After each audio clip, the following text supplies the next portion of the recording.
Halo teman-teman, terima kasih telah berkunjung di Kertas Film. Kali ini saya akan menceritakan sebuah film yang berjudul All Is Lost. Film ini rilis pada tahun 2013 di Amerika Serikat dan hanya diperankan oleh satu orang aktor yang bernama Robert Redford. All Is Lost bercerita tentang seorang pelayar tua yang tengah dalam pelayaran seorang diri. Sialnya, kapal layar yang ia naiki bertabrakan dengan kontainer kargo. Dengan perbekalan yang semakin menipis, ia menyadari bahwa kematian tengah menatapnya. Tak usah berlama-lama lagi, Kertas Film menceritakan All Is Lost. Film dibuka dengan menampilkan seorang pelayar tua bernama Virginia Jane.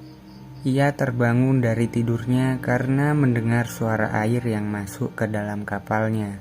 Ternyata kapalnya bocor setelah tertabrak oleh kontainer kargo. Jane mencoba menyingkirkan kontainer dengan tongkat besi, tapi kontainer yang terlalu berat membuat Jane kesusahan. Tak kehabisan akal, Jane mengaitkan kontainer dengan tali jangkar, lalu membelokkan kapalnya ke arah yang berlawanan. Dan usahanya pun berhasil. Dilihat dari cara Jane mengatasi masalah tersebut, ia adalah seorang pelayar yang sudah berpengalaman. Jane masuk lalu menyalakan lampu dan navigasi kapal. Sayangnya listrik di dalam kapal sudah konslet akibat terkena air laut. Setelah itu, Jane mengambil sebuah kotak yang berisi lem untuk menambah lubang di kapalnya. Jane juga memotong kayu untuk membuat pompa manual. Ia memompa air yang masuk ke dalam kapal agar keluar, sehingga kapalnya tidak akan tenggelam. Hari pertama, Jane sibuk memperbaiki kapalnya hingga tak terasa bahwa hari mulai gelap. Hari pertama Jane ditutup dengan memakan makanan kaleng dan tidur di flysheet karena kapal masih tergenang air. Hari kedua, Jane terlihat masih sibuk memperbaiki kapalnya. Ia terus-menerus memompa air hingga tangannya mulai kesakitan. Jane juga mencuci alat elektroniknya menggunakan air tawar.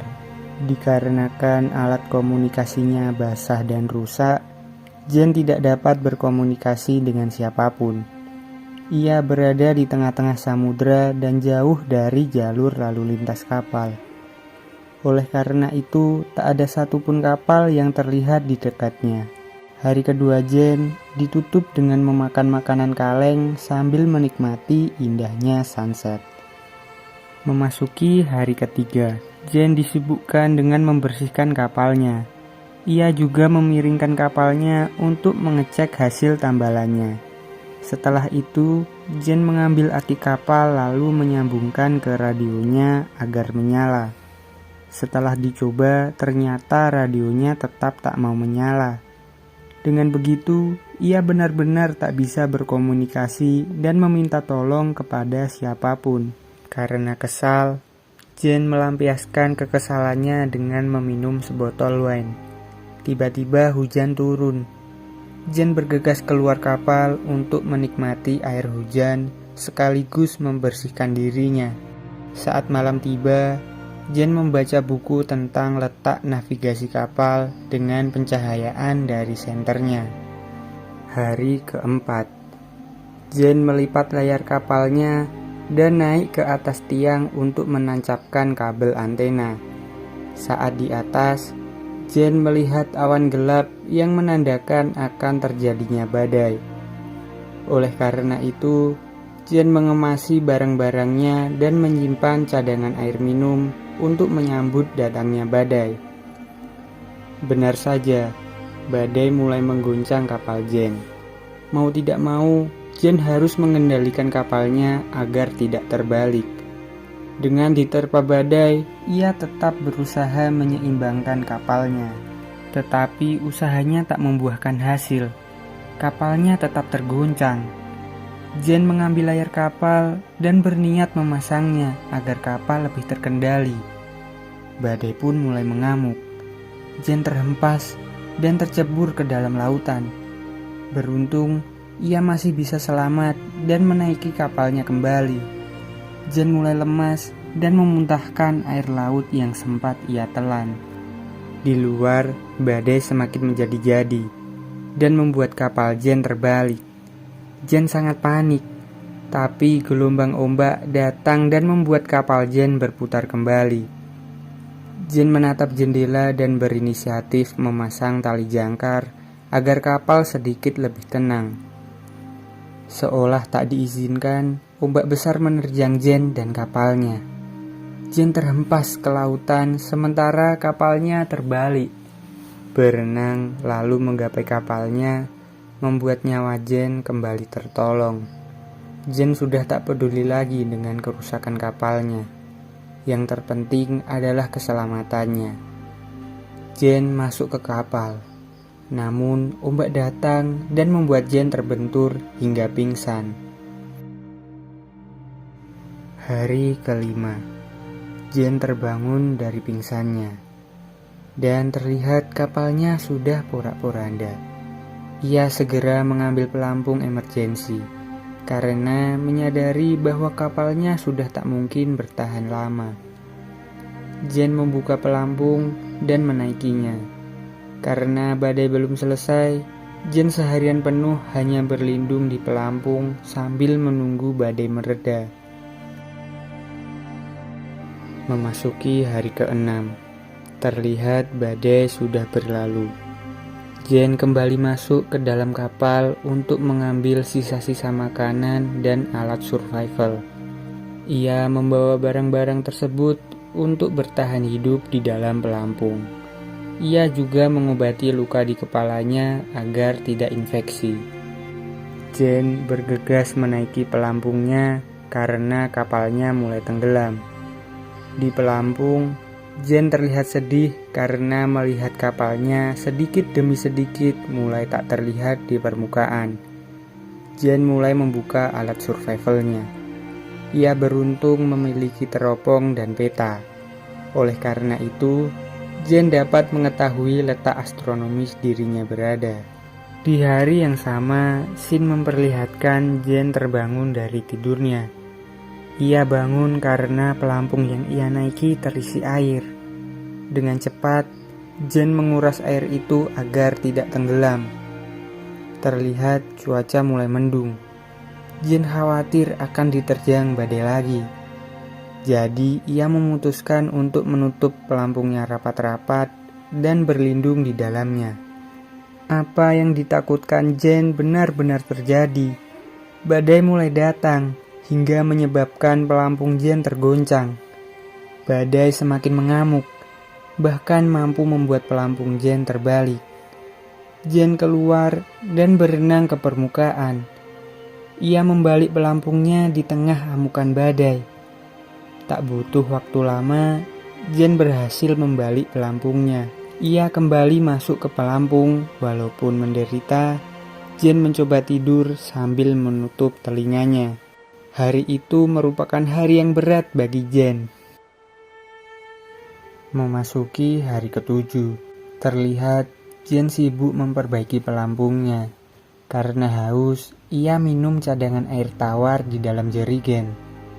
Namun tak disangka rasa air yang ia minum terasa asin. Ternyata cadangan airnya sudah tumpah dan terisi oleh air laut. Di situ Jen benar-benar frustasi. Karena tanpa air tawar, manusia hanya bertahan selama 3 hari.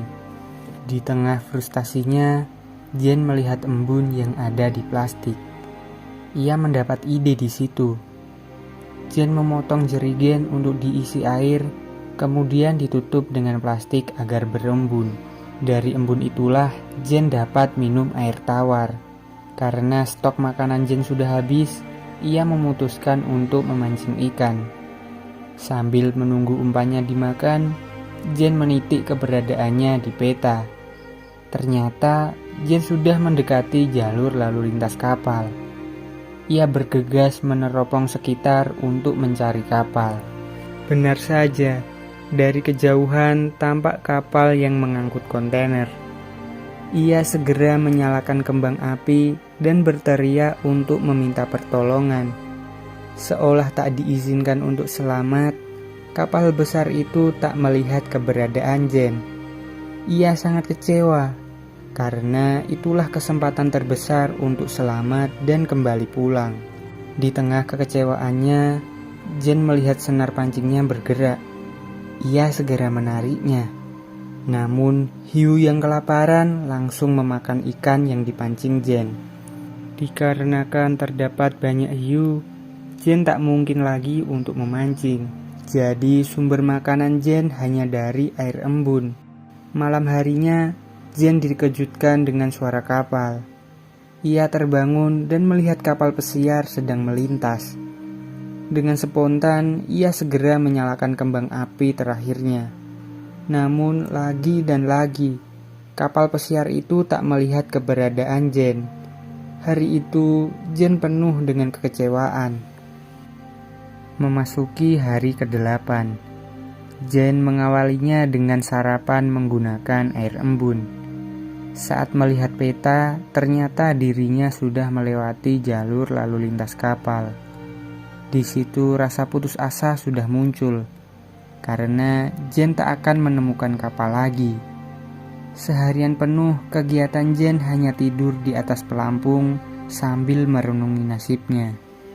Jen juga menulis surat sebagai tanda bahwa pernah ada orang yang berhari-hari mengapung di samudera tanpa mendapat bantuan.